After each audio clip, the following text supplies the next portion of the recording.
So the reason why I have decided to document our journey is that we got Nova in August of this year. She is a Pictus Gecko, and up until June of this year she was housed with one of her hatchling mates, a boy, and he went to someone else, and we picked her up in August when she was about 8 months old. So the last time she was with a male Pictus Gecko was in June when she was about 6 months old.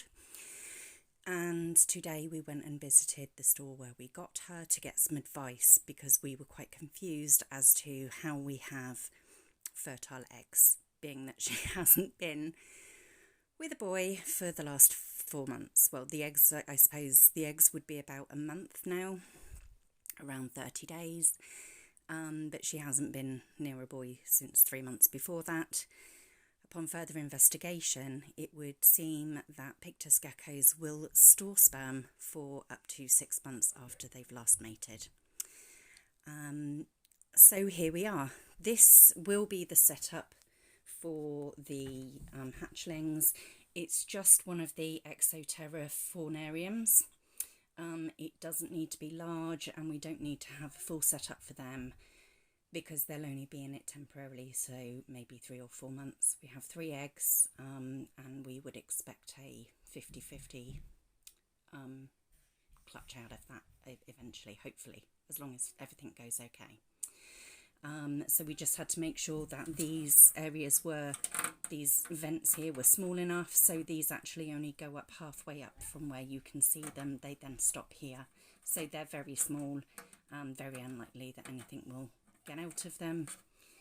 And what we are going to do is we will have some coir in there, and we've also been advised to pop in some coir from Nova's tank as well, just so they've got any good bacteria from their mum. And then once they have grown, if one of them's a female, she will be going in with Nova, because Nova's setup is large enough to house 2 of them.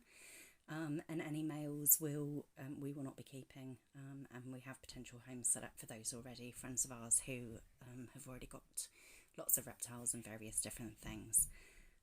And afterwards this will be put to good use, because what we plan to do is breed our crickets. So that should be fine, absolutely. And the reason I've decided to do this video is purely because there is such a lack of information online and on YouTube from what we can see for Pictus geckos.